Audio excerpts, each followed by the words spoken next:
Hello everybody and welcome back. There's my co-host. Welcome back here on the Heroes Launch second. And my name is Samu and with me is Luca. Welcome.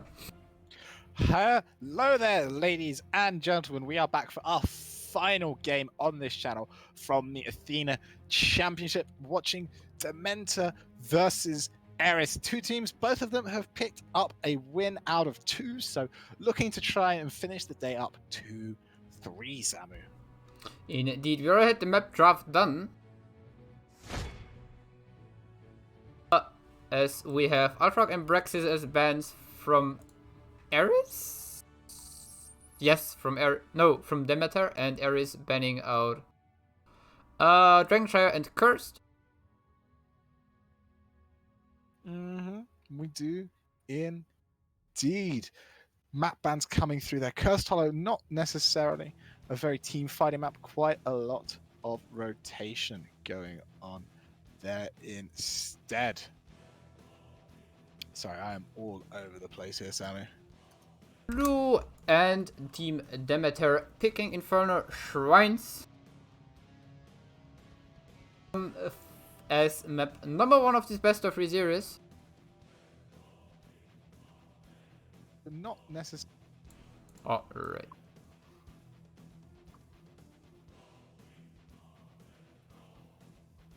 Alright. Infernal Shrines. Lots of team fighting, lots of strong objective fights. You have to be careful to rotate into these, and a little bit of a simpler macro game than some other maps. So clearly signposted objective. You want to take those shrine points and use that to try and push down a lane, but definitely a map with opportunities. The angle at which you approach these objectives is very important. The ability to get to an objective first really matters a lot as well. So interesting to see what our teams are going to pick up here for the map. Indeed, Infernal Shrines, when we look at the team, we see one little bit outstanding name for me as we see out of order on the side of Team Eris. She and Freaks Can We Play Normal Draft won the first Nexus Forces qualifier. So maybe we're gonna see something there. Definitely a strong player in her own right, playing with her team here and going up against a strong team as well. I think we're going to see some good players coming out from both sides here, Samuel. I'm looking forward to see what we have going on. Indeed. Alright. Both teams seem to be in the lobby. One giving us the ready already. Let's see, maybe that one is also ready soon. Then we can ready into the game. Alright, there's the yes coming in from the other team as well. And we will go into game number 1 of this best of 3 series. First game of Infernal Shrines. And here we go, Samu. Our final match. This team's here. Both of them looking to finish this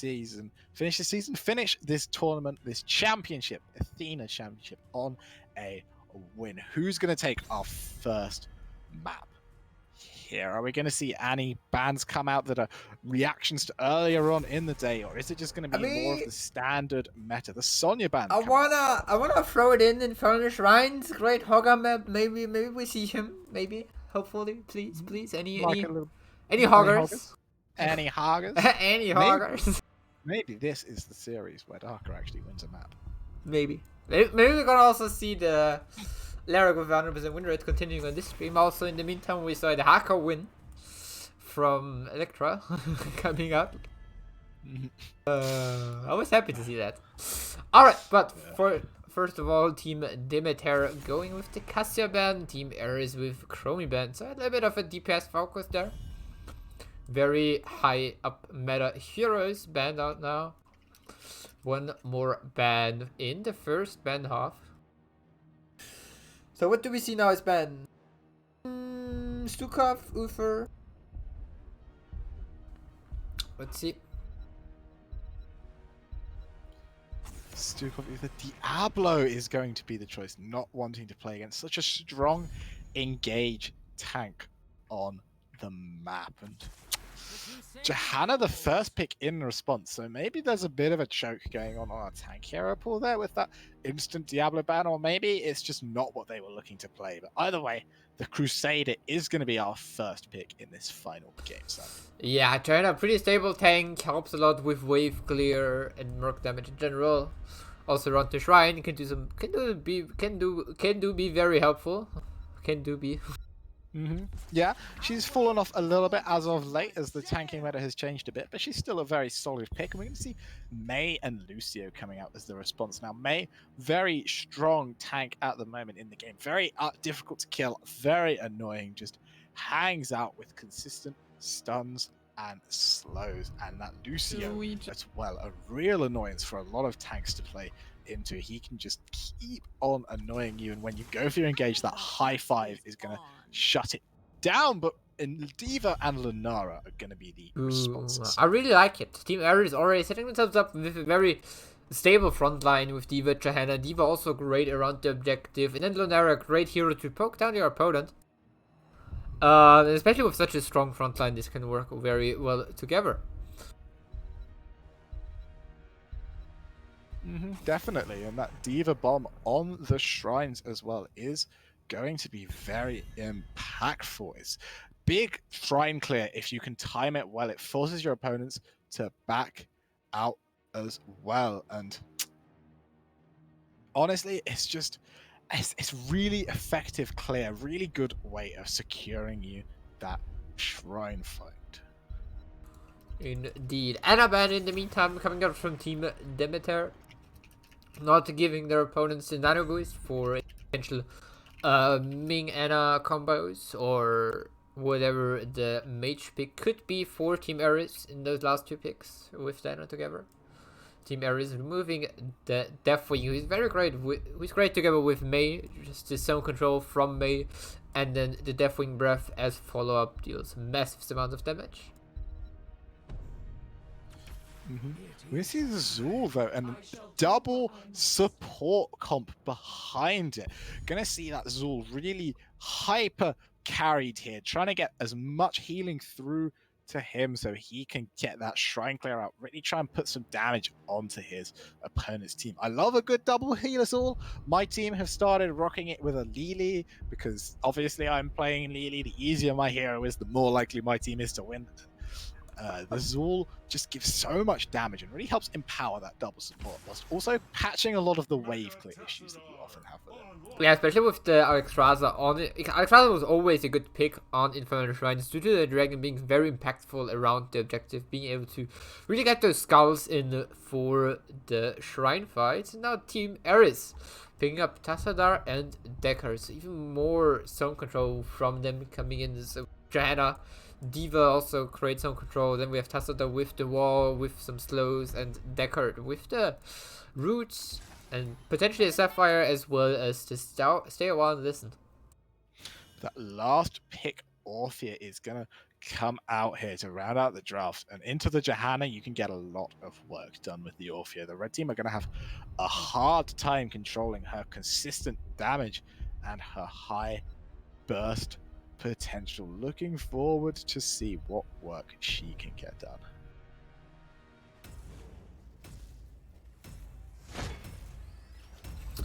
Alrighty. Game number one. I like both drafts so far, I have to say. Both teams having some great shrine control. With Orphea could go for the chompy chomps.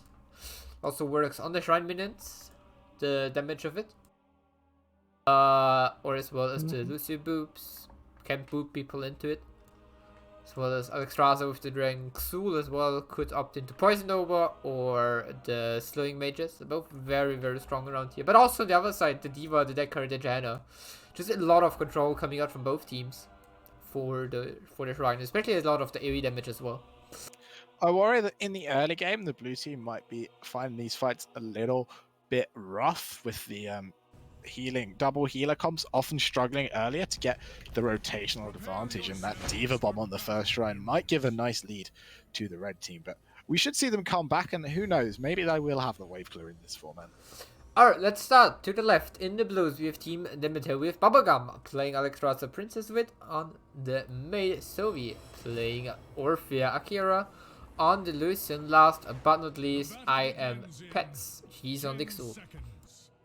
And on the red team, we have got Out of Order playing the Diva. Neko is bringing us Tassadon. Don't Blink is on the Decker. Desire Kathy is on Lunara. And Bree is on the Johanna.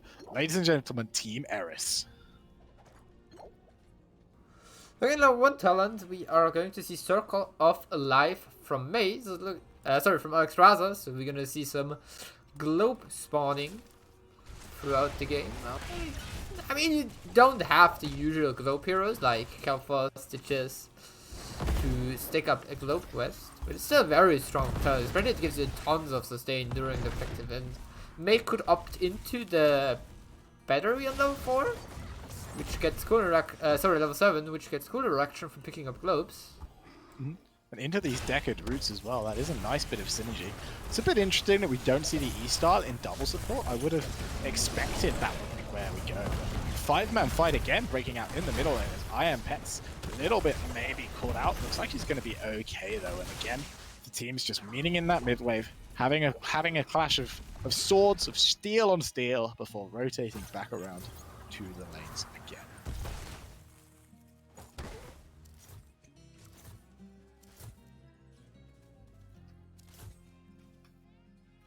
Johanna now just going to try and safe soak this bottom lane whilst the camps are traded out again. Diva is having to match a double soaking Zor, but she's doing a great job of it out of order. She just knows how the hero works. She knows what she's up to. And we're going to see the 4-man fight in the bottom lane for this camp. Out of Order actually rotating down to make sure the numbers are here, but Treat Pings are out. Red team are going to be able to take this camp relatively uncontested. Nara choosing not to auto it, so wanting to hold that bush instead. And we will see a wave lost in the top lane for this camp, but it's a good trade.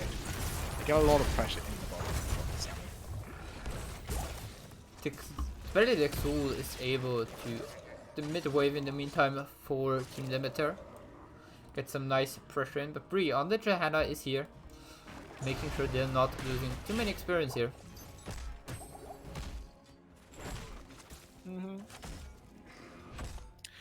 It's sort of more or less worked itself out. Even an ever so slight lead is appearing for the red team, but you know, nothing to write home about yet. We're probably only a wave clear ahead. It's unlikely to stick for very long. And either way, teams are now getting their top camps set up, trying to get them some more pressure as they set up for this first objective. Whilst Johanna and Nara are going to get a little bit of push out, setting up this bottom wave as well.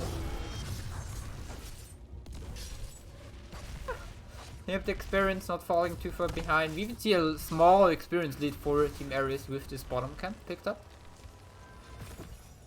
When we look at experience, we're gonna see a slight lead in terms of mercs, a little bit behind in terms of minions. So it kind of balances out a little bit into the favor for Team Eris at the moment. Now we have the shrine up. Eva's looking great on the shrine. He does not yet have a bomb, but he's very close to it. The dragon has been used. Bubblegum with the dragon, throwing it in. Pet stepping up, trying to get some damages. Re-dropping down to half health. Out of order now. Has the bomb ready. Can look around the shrine. The dragon is over now. And this is the ideal case for the red team. Dragon is already out and they are even on shrine beams. They still got this bomb as the root is huge. The bomb is used instantly.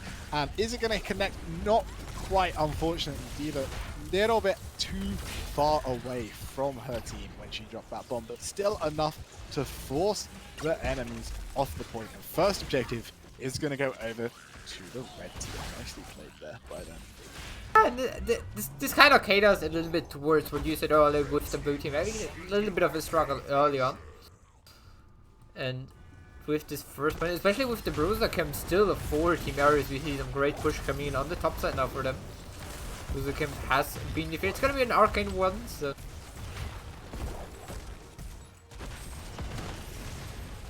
Not a huge threat. They're going to get the wall down, but not a lot else here. The jump, though, connecting not quite enough. The May has that ice walk still up. And now the team's just going to walk away from each other here whilst the D.Va and Azul matching each other for that double soak. You're gonna see a full W build so far from Xul, so he's really going for the hyper carry style, probably going into the attack speed on level 13 and maybe even the damage, and probably also the damage reduction on level 16.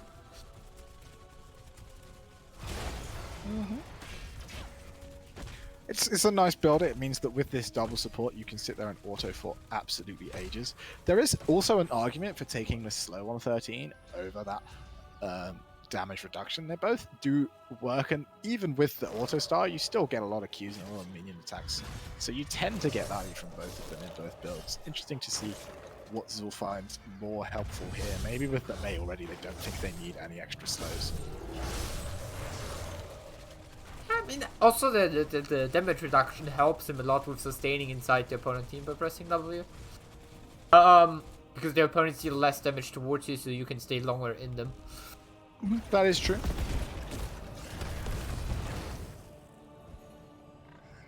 As in terms of builds, we are going to see the Life Blossom on level 7 for Alexstrasza, going into this Talon, not opting into the full W turn that I think has the shield. And W increase. Level 7. Yeah, the shield increase is level 7, but the lifesteal is also very strong. You can make arguments for both of them, and I think here, maybe they just think that the initial burst isn't going to be too much of a problem. It's just the Lunara D.Va, and with Lunara going into that Splintered Spear as well, that isn't maybe the first threat you normally see, but Zul caught out here, put to sleep by Deckard, and that's going to be first blood of the game. Princess Vid looking to try and get something back onto the Tassadar that she won't be able to. And we saw their both Leaping Strike charges and the Stairone Listen used against the Xul. He pops the Poison over in return, so no slowing skeleton mages from him. But apparently with level 20 upgrade, the Poison over gives you great sustain. Already having double healer makes Xul then kinda unkillable in those later stages of the game. That's definitely, it does give him that aspect where he just feels like a monster. You just so much lifesteal. Every time someone else comes in to try and kill him, then he just heals more from them. It's almost like taking him on one-on-one is easier than taking him 3-on-1. It's a really weird and unique design to a hero. I still remember the clip from a friend back in the days with W build Xul, where it just 1v4'd casually. Fair and how balanced hero design from an incredible balanced team. Oh, the Ice Wall coming out, only hitting the D.Va so far though. And the jumps from Orphea, only jumping 3 times. A huge stun though onto the Lunara and the Deckard. Lunara is the first one to fall. D.Va Bomb though has been used for zoning down, playing. Will be able to pick up a potion from herself and will get out. Dragon has been used now, 23 against 14 skulls. And Bubblegum on the Alexstrasza just getting some nice pressure in, but still there's a 5v4 situation in favor for Team Demeter. Even though they're a little bit behind in terms of skulls, but now with the red team having to back off, having to wait for Lunara for a even 5v5 fight again. We see the blue team, Team Demeter, getting out ahead in terms of skulls, and they will pick up the second Punisher of the game. Well, in the top with lane, the trade-off, that camp in the top lane, the red team's camp decisively winning that fight in the top has meant that that top 4 is going to go down. D.Va out of order, getting up there just to finish off the wave and pick up a bit more XP. What can the 4-man do in the bot lane though with this frozen Punisher? The Tassel doing a good job of zoning the blue team away from this fort, while the Punisher jumping, looking to pick up some kills here. Won't quite be able to find anything though, and the fort might go down here. The wave is still quite chunky. It's going to be close. It looks like the Tassel combining with Johanna are going to be enough to actually save it on about 100 health. But no, it is team going to fall in the end.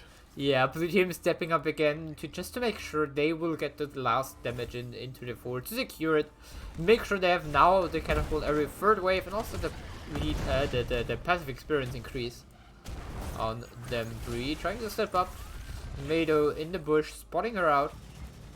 And forcing her to pop the iron skin and step away. Level 13s though now coming in for both teams. We can see the good to go and the ancient blessings coming out from the red team. Gonna give a lot of damage to them, but oh no. Oh Bree. Oh dear, what is this? Get it off my screen, Samu. The Holy Fury. Oh no.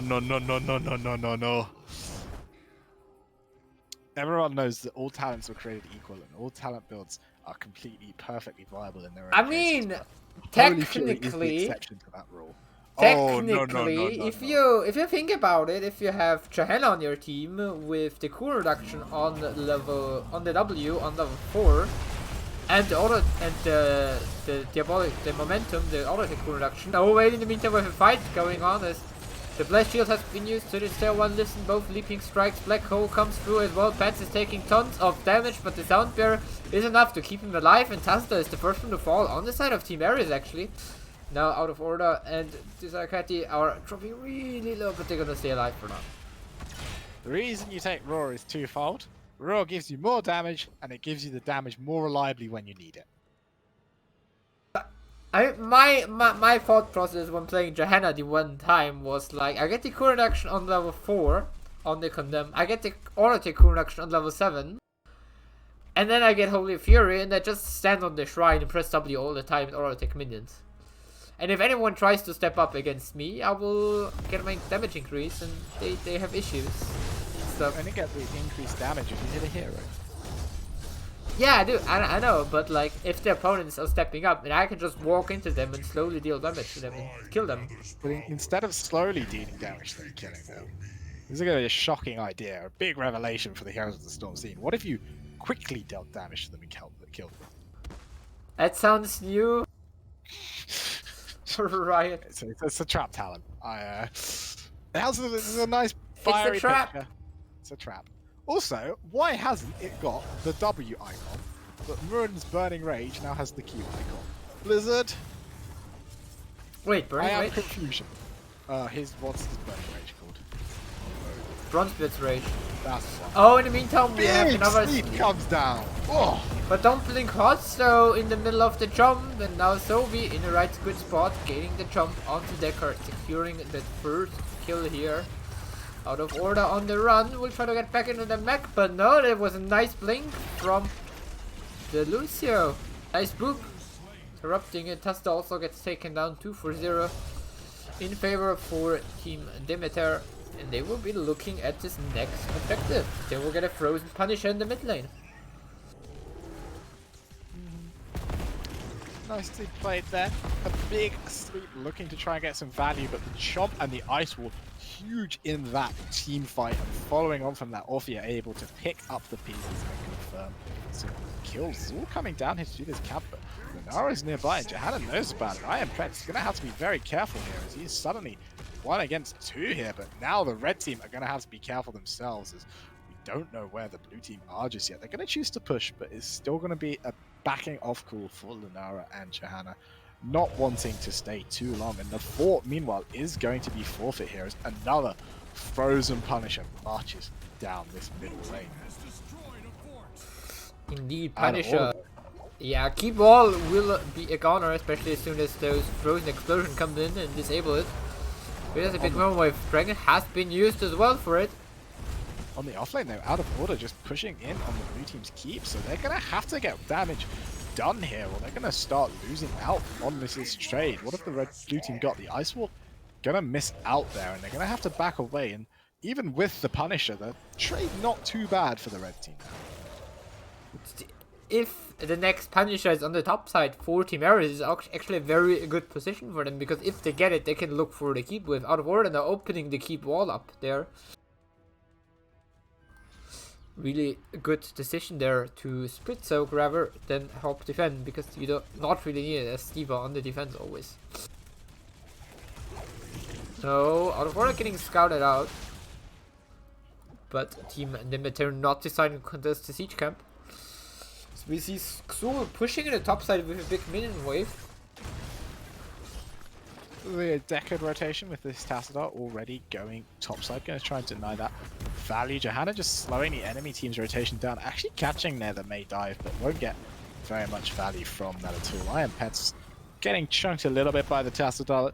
Nothing to be too worried about here. He's going to be alright as well. And team's just resetting again. A level or, half level lead coming in slightly more for the blue team. So red team are going to have to find something sort of soon, because there is a risk that this shrine spawns whilst they are 19 and a half into 20.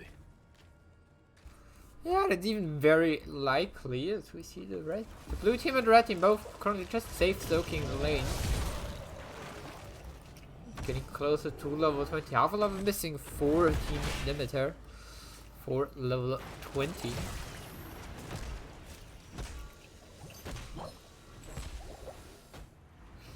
Looking on talent so far, nothing too surprising. Be Emerald from Deckard with the spell power on level 1. Also the Thermal Lance from Tassadar on level 16, going for the percentage damage to make sure he has a little bit more burst damage. Got that Q build with the increased auto range on level 7 to make Archon maybe a little bit more thorough. They have gone Black Hole. And the blue team with 20 are going to go and invade their opponent's bruiser camp, and we're going to see top and bot forts traded. And this is not a good call for the blue team if they can't get more than the fort, because this fort that they're losing is in the Punisher lane for the next objective. So they are giving up a big safety point for their next shrine fight for what wasn't looking like a lot, but they might actually be able to step up and get this mid lane keep. The blue team thinking about backing off, but it looks like it's going to be a little bit too late there. Not quite able to confirm the keep in time though, so I don't know, it's a close trade, Sammy, but I think the red team's come out a little bit ahead here.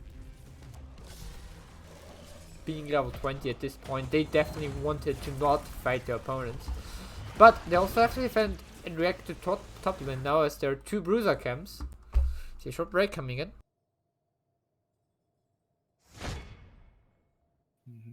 I mean, like on top side, there are 2 bruiser camps now pushing in favor for Team Demeter, so Team Eris, they definitely have to respond to those. Yeah, I think that they needed to back off a little bit earlier, the red team. They only really need D.Va down there to confirm that fort. And if the rest of the team get back, they can clear the camp out before the shrines really started, which means they could have more of a window to contest. Now it's going to be very rough for them to be in position in time for this contest, and so we're going to see this Punisher probably coming in and taking on that bottom keep wall. Yeah, very likely. Yeah. I mean, bottom keep wall is still very healthy for the side of Team Eris. So it's maybe even the keep is defendable, but they still have a lot of health loss onto the mid keep due to this push from the blue team. So it might be the blue team being like, you know what, we just secure the mid keep and let's the red team defend the bottom Punisher if they wish to. Whatever happens, they just have to be very careful that they're not losing people here, as Johanna gets caught instantly in the ice wall. The Iron Skin is in time. 2 ults used, but she might not be out yet. The sleep is huge onto 4. The shield, the bomb coming down. Johanna's flesh shield maybe a little bit early, waking them from their sleep there. She is going to be the first to fall. And with that, the red team are going to have to try and back out of this choke. The blue team putting out huge black hole though. Massive black hole indeed, Sam, causing a lot of damage. Lara not able to put any more through though, and with that they're going to have to back off 40 seconds. They're going to be without their tank to defend this, so a little bit rough. The top is still one of the bruiser minions alive. A little bit of damage in, but not too much. Now we see the red team actually splitting towards the top side a little bit, getting a little bit more experience in, and deep pushing that lane. I'm not a huge fan of this call here. We're delaying the Punisher to get 2 camps pushing with it, but it means that we're going to give Johanna enough time to respawn and set for this Punisher, and that means they're going to have the Iron Skin up to tank this jump. I think that the advantage they held has been somewhat negated by this. I'd rather just see them try and go for this throat as quickly as possible, but They have still I mean, got some impressive push set up. would the for this. Punisher be fast enough at the keep wall so ATHENA would not have been able to tank the jump at that point? She might get there just in time, but with this setup, you give your opponents time to set and prepare for it. Even if you are cutting it fine, it's a lot harder to set if you're given like a half second to get there. Especially in teams that aren't as coordinated, I think it's a lot better to just. Oh, really Tassada in the force ice it wall, there's the stun and the Punisher jump. John Cena secures the kill. Onto Big the kill on Tassada. Tassada. Huge ice wall. ATHENA taking a lot of damage. There's another blizzard coming in. They don't manage to walk out of it, but Free still takes a tons of damage. Will go down. Don't blink will fall as well as a triple kill for Team Demeter against Team Eris. It's now a disaster as they're looking at the core. That is gonna be the game as the core falls down 10%. The first game going over to Team Demeter. Demeter. One of them. Demeter. It's not a Dementor, that's from Harry Potter. Ignore me. True. Yeah, true. I know what I'm talking about. That's why they hired me for Lounge 2, due to my incredible accuracy, efficacy, and ability to use the English language. I'm sure those are my selling points, because frankly, I can't think what else would be. Right, and with this we have now Team Eris choice map pick or first pick, and they will go for the first pick. In terms of maps, we still have Battlefield, Sky Temple, Tomb of Spider Queen, Tower of Doom, and Volskaya Foundry up for grabs, depending on what Team Demeter wants to do there. It looked pretty good in this game, I have to say. Team Eris got some team fights in. I think that for a while, Team Eris looked close. They didn't look like they were completely outclassed at all, but in the late game, this double support Zorkomp is really strong, and when they fell a little bit behind in macro, the red team did a good job, or the blue team rather, did a good job of finding some picks, picking up fights that maybe the blue team shouldn't have been given, and they managed to turn that into a decisive victory. But that one kill against them really shows their own discipline. No one really running in at times it wasn't needed. A very well played game by them because of that.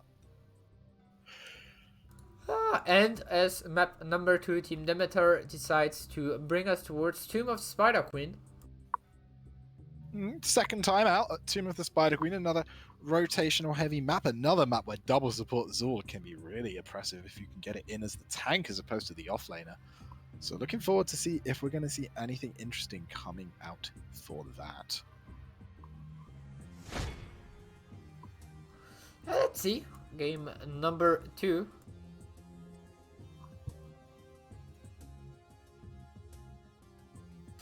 There we go. The Team Spider Queen. Yeah, as you mentioned, great map. Very heavy rotational map. So ATHENA is a great pick for this map usually. But so is the May.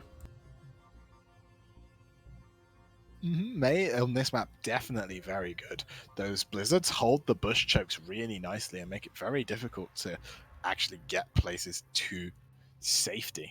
Places get heroes through safely. That's my sentence. I honestly three casts in a day. My brain doesn't do work at the end, Sammy. Alright. Tomb of the Spider Queen. I kind of expect to see very similar drafts. Both teams had great waves clear in the last game. So we'd kind of expect the same. Tassada great on this map for the wave clear. Also provides quite some vision with the level 13 with the Oracle if he wants to. As well as some long range poke to just stall the objective for quite some time. As well, and it's really important that you do have some turn-in control in these games so that you can make sure that if you do fall slightly behind, you're able to mitigate that before you give away these turn-ins. You really don't want to be in a position where you end up scrambling to try and block turn-ins, and then you end up getting caught out, losing kills, and giving turn-in. And from there, it really does end up very rough for you.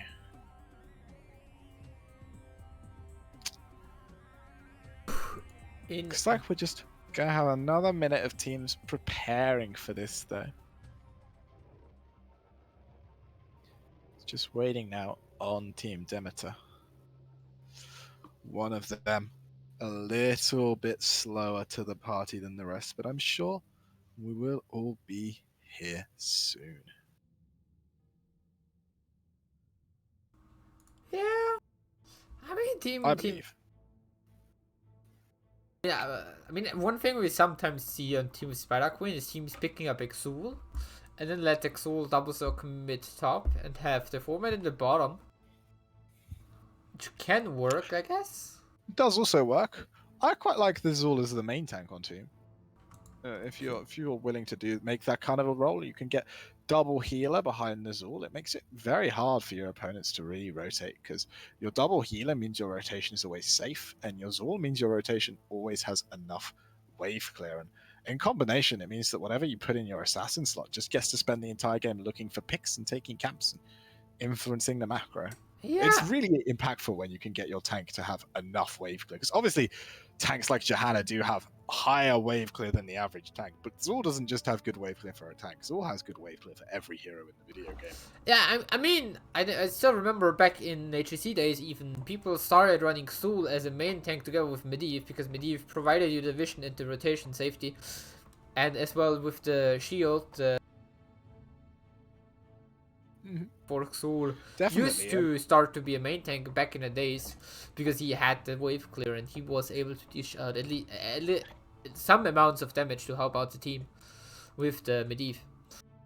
Definitely, and you can pull similar tricks nowadays with that Medivh, or with that Medivh being replaced with sort of a softer support if the Medivh is not necessarily your comfort. It's not obviously as strong because Medivh is just an insane and ridiculous hero, but even with, the double supports with stuff like the Lily backing it up, you can get a lot of work done and empower your Zul to get a lot more value, especially as well if you can pick up an Uther for it. It can be very good. Yeah, Uther. Tanks. What even is the tank? Is it the Uther? Is it the Zul? Who knows? Yeah, in general, the Uther is a very interesting choice still in the meta because it can be used as many different things. Like on a map where Wave doesn't matter too much and double soaking, he can be the offlaner as well as the main tank, solo heal, some sort of foreman weird flex pick.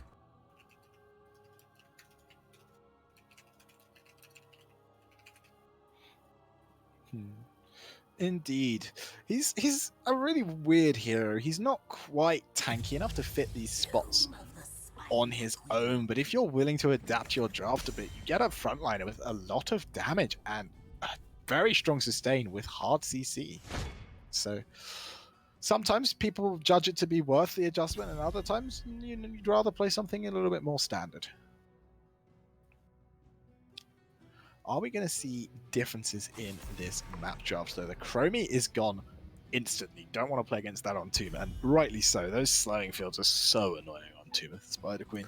Yeah, especially with vision on one, she has great vision around the objectives, as well as the long range poke just stall for ages, as well as enough wave clear with the Ws.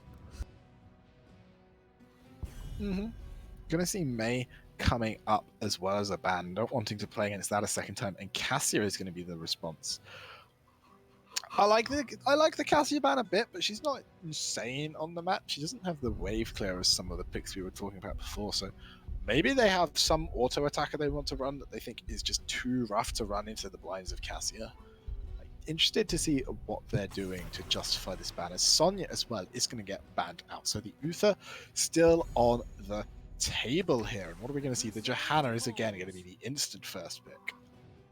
Yeah, pretty understandable on this map, as it is a very rotation heavy map, as we mentioned already in Johanna, just having this little bit of a good wave clear for the tank to help out. Team Demeter, we're gonna see Hanzo Anduin. Anduin kind of denying the falling sword light bomb combo if Team Eris was looking at that. But as well as providing the leap of faith, just having a safe tool always for any sort of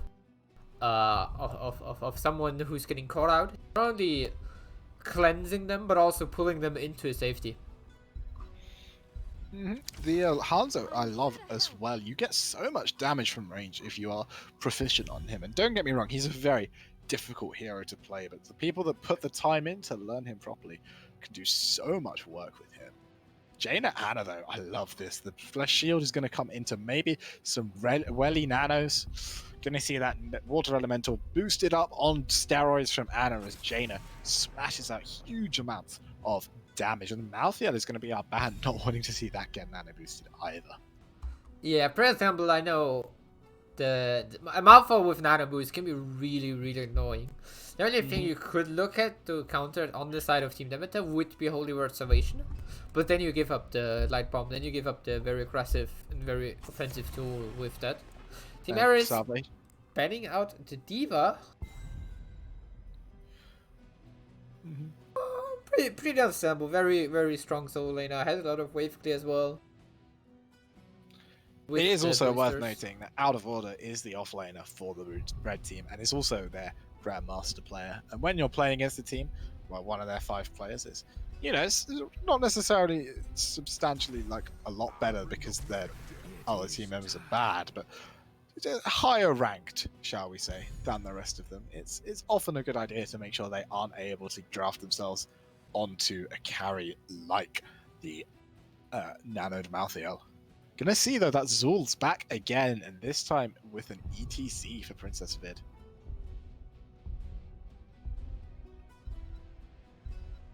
But still opens up the possibility for a second support in the last pick for Team Demeter, but it's gonna be really tough. As they're kind of missing the wave clear if they leave Xul for the solo lane. As Hanzo, Anduin and ETC don't have great wave clear. Hanzo at 4 is kind of fine.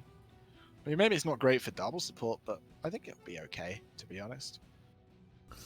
Yeah, and with the last 2 picks, see the Lini pick here. Last 2 picks on the side of Team Eris is going to be Urel and Lunara.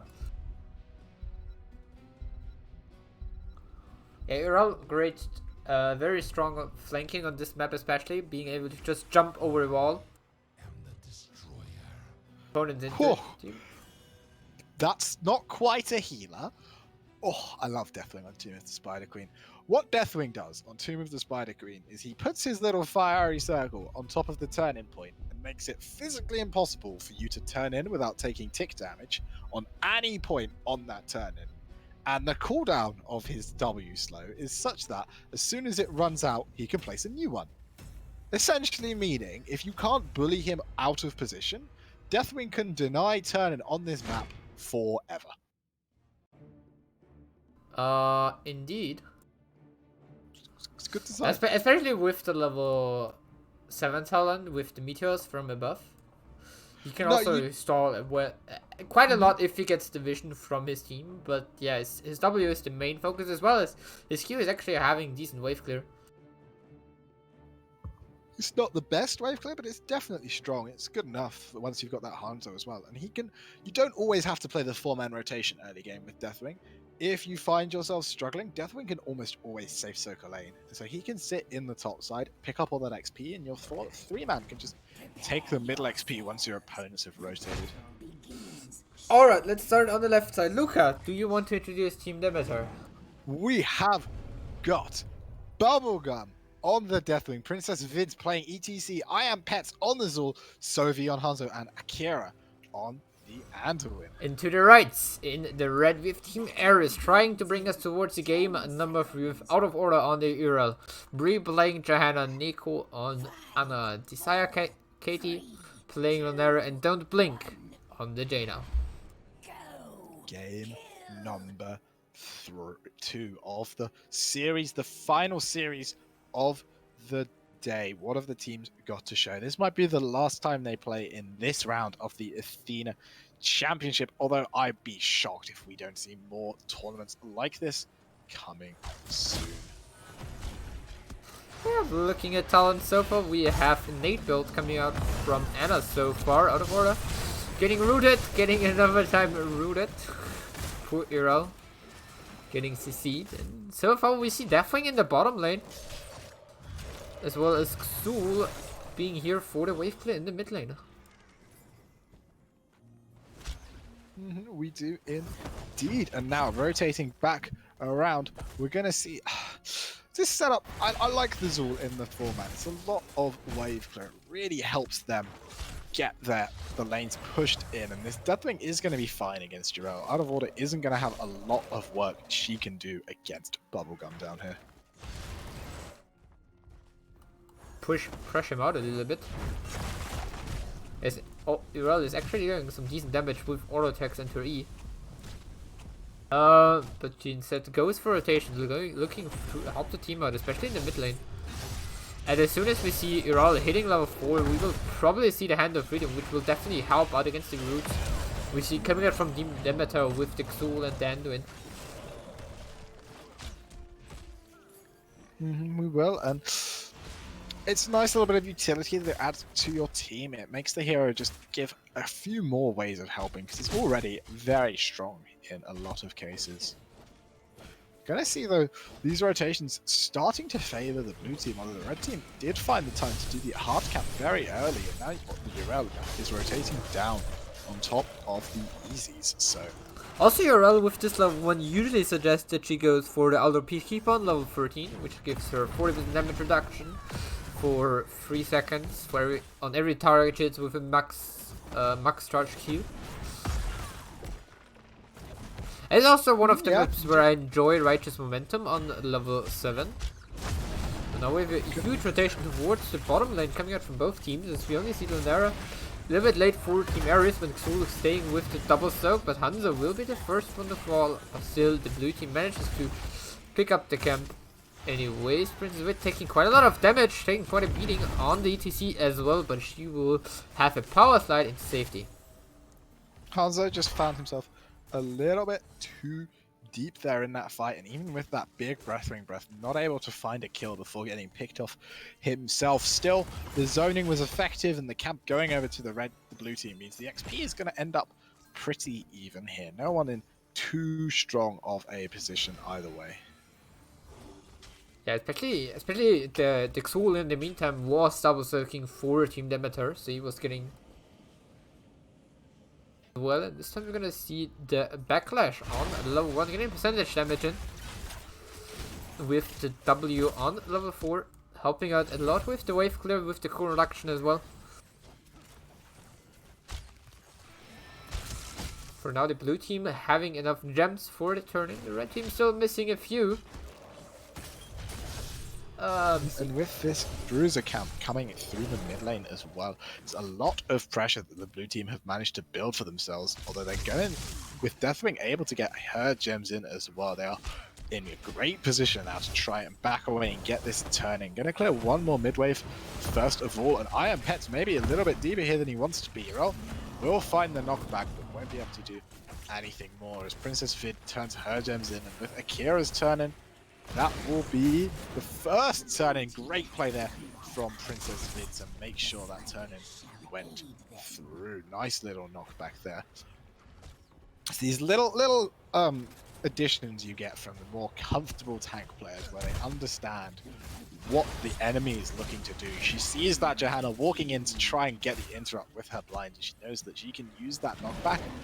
Oh, the power slide onto the narrow route as well as follow-up. Desire Katie taking tons of damage. Pets comes in from the side with a root. Will it be enough? Yes, it is. Sylvie with a Stormbow able to secure the kill.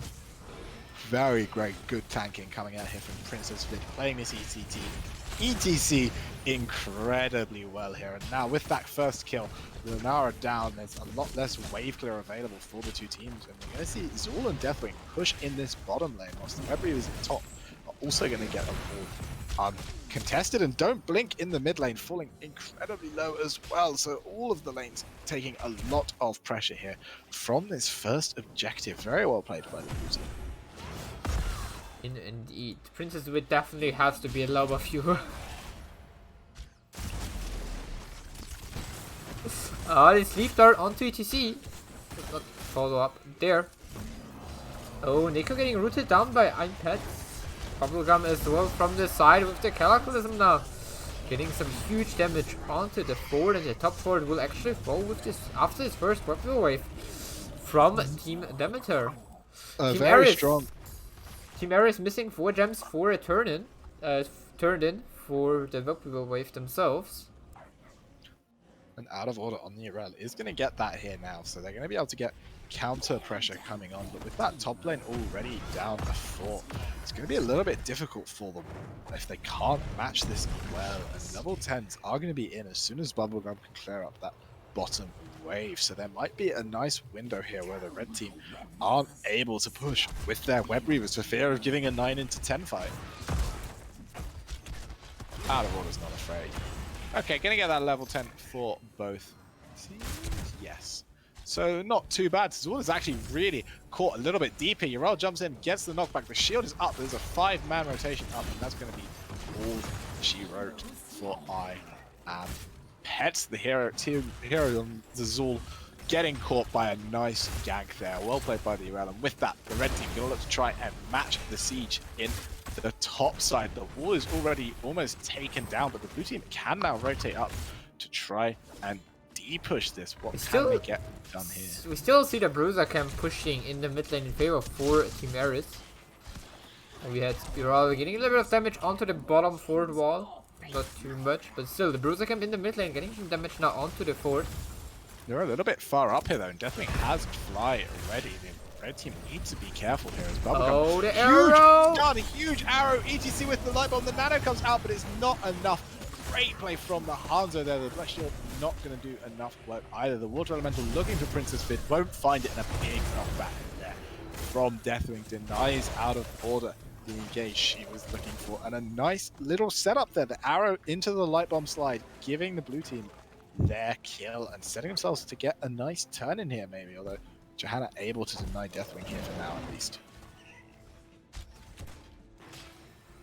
They are caught out a little bit. There's the root coming in, but Are you not familiar with Yrel? That hero can't get caught. I am familiar with Yrel. I've played of behind 50. your opponent's key. I have played 50 levels of Yrel though. I am pretty confident they just. I was already flanking opponents through keeps. That's how disgusting this hero is. I'm pretty certain they've messed up a line in the code somewhere, which was meant to be how Yrel died. So they forgot to give her a death animation, and they were just like, well, I guess if she hasn't got a death animation, she doesn't need to die. I'll kill her. Yeah. I mean, it's just amazing how strong Yrel is actually on Tomb of Spider Queen.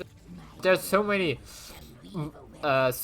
spots where she can get a nice flank over a wall with her jump, with the Avenging Wrath, and then have a trade a W into your opponent and get some great flanks in. Blue team going to get free clear in the top side, so they are at least going to keep their lane with semi-catapult pressure, but it's going to cost them their middle fort. Out of order has already worked that down to basically death, and Deathwing flying in is going to mean that Zul is maybe caught a little bit deep here. Princess Vid trying to rectify the situation on the BTC. Looks like she's going to be able to slide away safely, but as they are fighting in the mid lane, that bottom lane is starting to push in as well, and this is threatening the second fort for the red team. Can they pick this up as Johanna has still got the shield? Zul's going to have to be very careful here. Do not want to get that shield even under your own fort at the moment. Looks like everything is going to be okay though.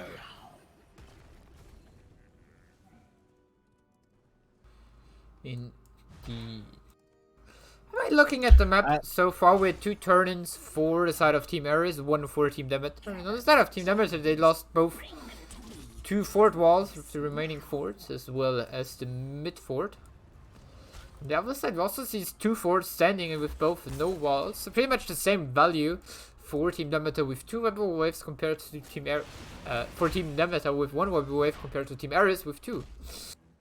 This is true, but there is some value in having already got that value. Like, yes, we're a turn-in down, but we're in the same position as our opponents, and the scaling of the right team's comp is pretty insane. When Jaina gets spell healing at level 20 from a nano upgraded Wintermute, that's gonna really start to hurt.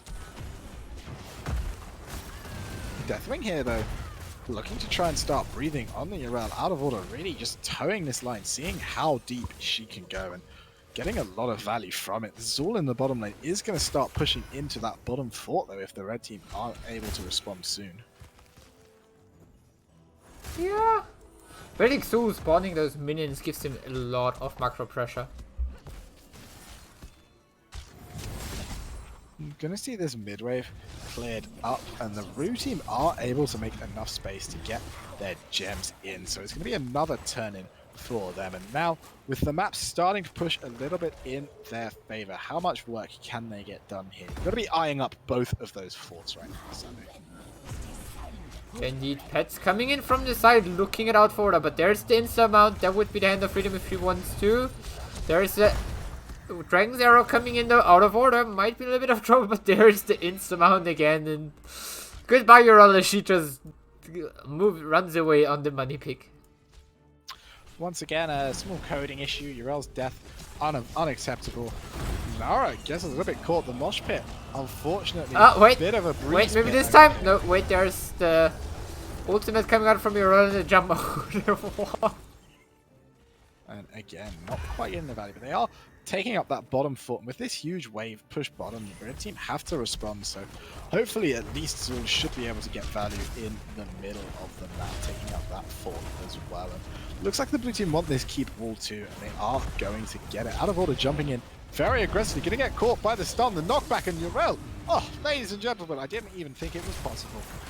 She falls here. 4 people were maybe one too much for Urella. She goes down after the 3rd time in the opponent.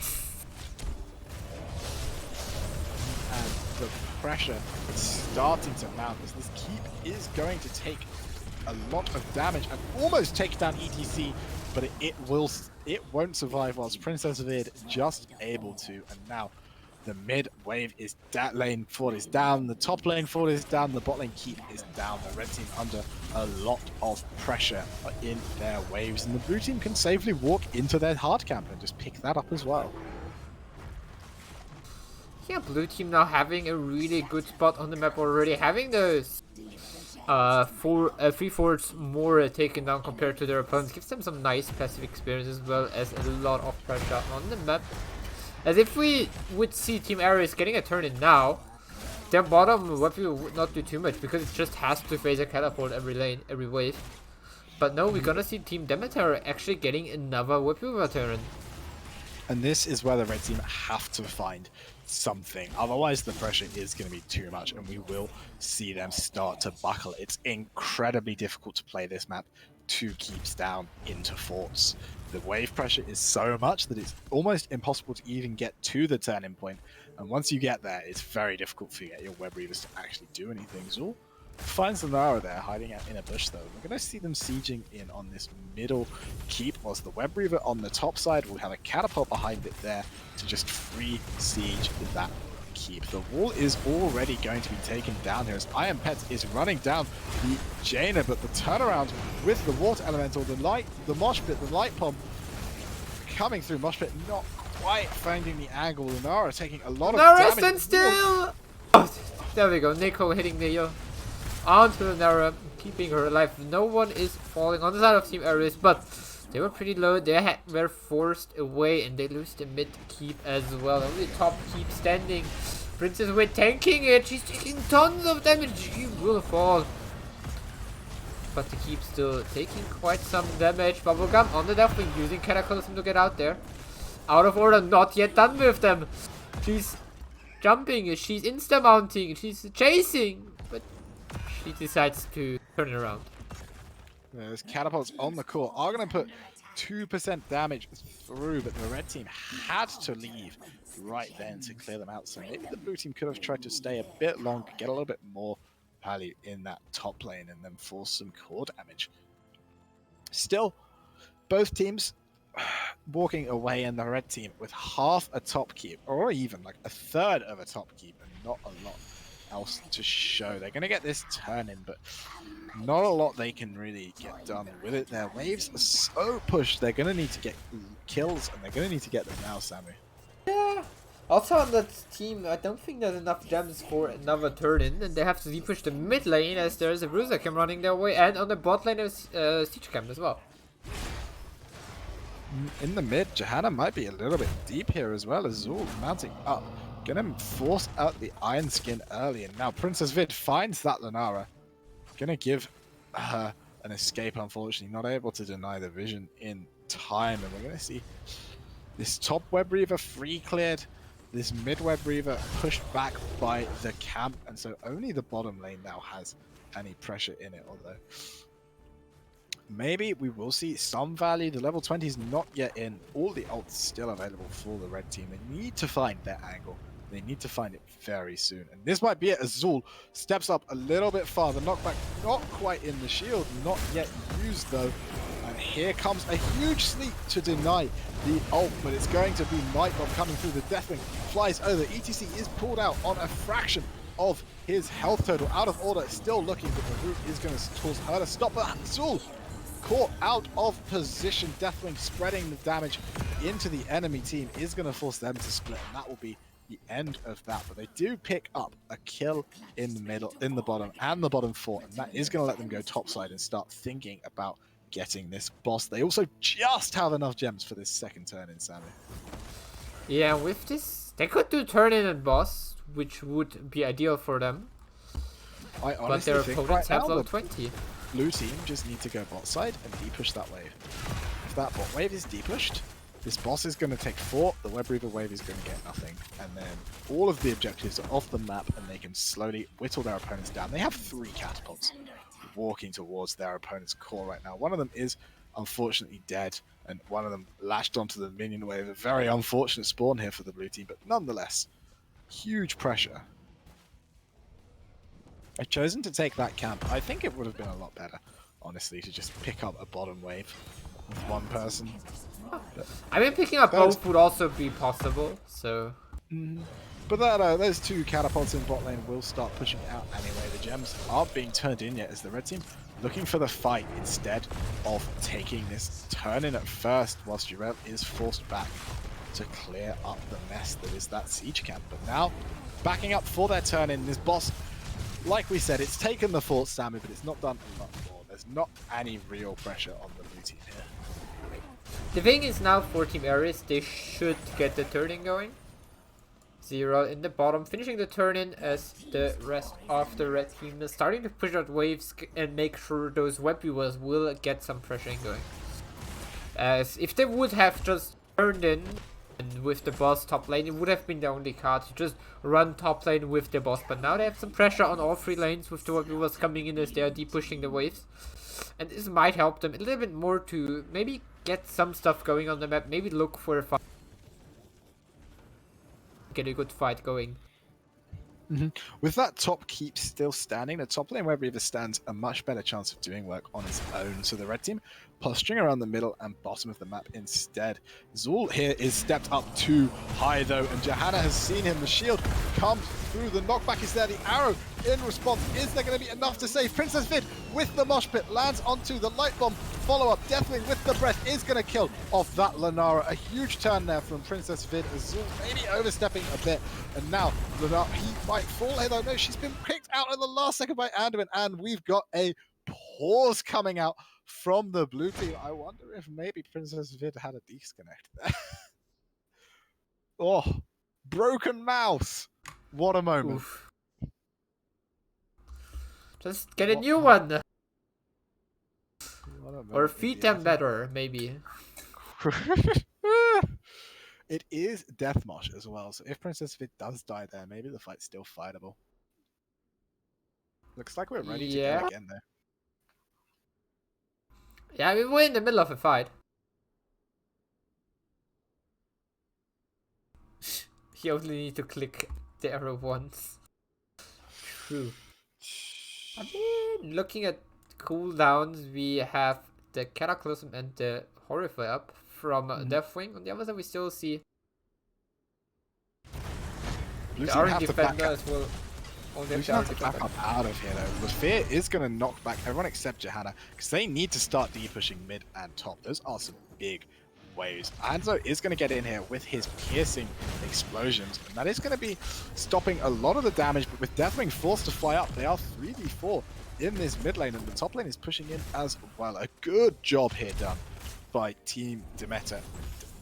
Demeter is going to make sure they aren't going to get the value here, and that wave clear from Hanzo means the keeps will survive. And now 30 gems away for the red team, or 35 40 gems away are the red team. Cast them out, ladies and gentlemen. Yeah, instead of So 10 there's Demeter, we only see them missing 6 gems at the moment. It's 2 waves, so...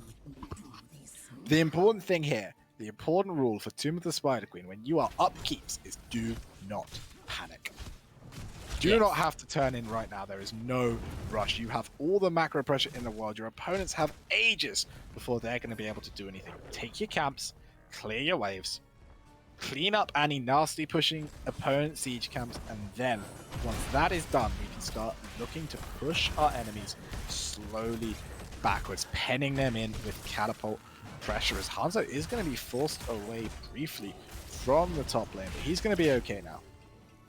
Coming back down, we're going to see slowly and steadily this map fall in favor of the red team as they're coming bot side to sneak this turn in, but the waves are still pushed against them. You don't want to get caught here in this fight, Demeter, and Johanna comes forward, the root comes in, ETC with the slide, but out of order is on the backline now as well, and they're funneling into this choke, but the Zul poison is going to spread. The light bomb whiffing a little bit, the same with the arrow, but the blue team crucially able to get themselves into safety. Indeed.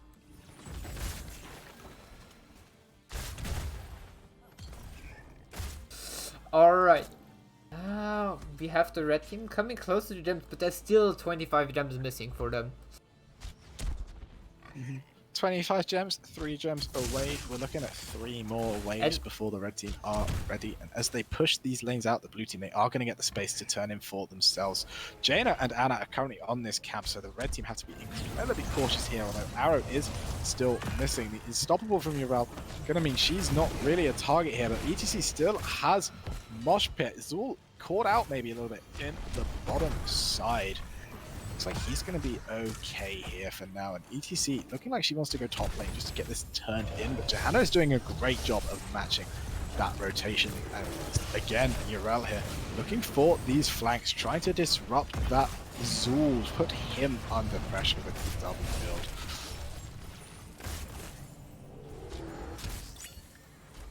Bot lane is starting to build up enough pressure now that it's a problem, as Urel shows bottom, the blue team not quite able to find their engage, but Arrow in 3 seconds, or Arrow up and Poison Nerve in 3 seconds means the ults are now here. The ETC slide comes in, the Arrow is big, the Mosh Pit is going to catch Lunara, she's going to be safe, but Johanna might not be so lucky. The active reload is going to be almost enough to keep her up in the Mosh Pit, and Death Mosh not enough on ETC, but out of order. They're going to stay alive. Out of order will stay alive as well, as the Iron Defender has been popped. But Hanzo with the snipe onto the pets, getting the gems in on the Xul. Just a few more missing for the catapult. Huge pick from Hanzo there is going to give us this turn in, and now the mid and bot lanes are pushed. It's 3v4 on the map. Is this the window? I think the blue team are going to look to end this game out here. 20 seconds left on the Arrow, 30 seconds until Jaina is back, and Johanna is stepping up very deep here. The blue team sniffing her out, going to try and take this kill and secure the game, as Johanna just able to wear the root with her iron skin, but the Deathwing Breath is going to land on top of Anna. She's falling very low. The Arrow from downtown picking her off, and now the Nano Lunara isn't going to be able to survive it either, or is she, as the shield comes through from Johanna. It's very close, but she does fall, and with that, the second game and the series going over to Team Demeter. GG. GG indeed, Sammy. Team Demeter managing to secure the win here in a nice 2-0. Team Eris having a little bit of struggles, but also looking good overall as well. Was not a clean stomp, having some really strong fights in the middle of it, especially in those where you got those nice jumps in, get the knockback onto a target like Zul, and just set some kills up for Team Eris. Alright, but that is it from us for today. we will radio towards the main channel where we still have one game going on, I believe. Yes. And yeah, keep in mind, tune in on the next weekend on the 3rd and 4th of April. We will have the Nexus, the second qualifier for next force tournament. On the 17th, we will have the Rare Cup, the best teams from Division 7 and 6. On the 18th, the Epic Cup with the best teams from Divisions 5 and 4. On the 24th of April, we will have the Legendary Cup with the best teams from Division 2 and 3. On the 25th, we will have the best teams from Division 1 facing each other in the Mythic Championship. So, thank you everybody for watching. Any last words from you, Luca? Just a massive thank you to all of the people at Lounge who made this tournament a possibility. Thank you to Transparent for organizing the casting of this, getting us this second Lounge channel, allowing us to bring you more of these games, because all we want to do is let you see these fabulous players go up against one another. A brilliant, massive well done to all of the women who came out today, played brilliantly for us and gave us some incredible games to watch. And of course, a shout out to my wonderful Samu for hosting me here, having me here and casting alongside me. Alright, also big shout out to Alukia. She made all the graphics for today. They're looking really, really good. So thank you everybody for watching, and hope to see you on the weekend, next weekend, for the next Force Qualifier, or on Monday already for Nexus Rumble on the main channel. Bye.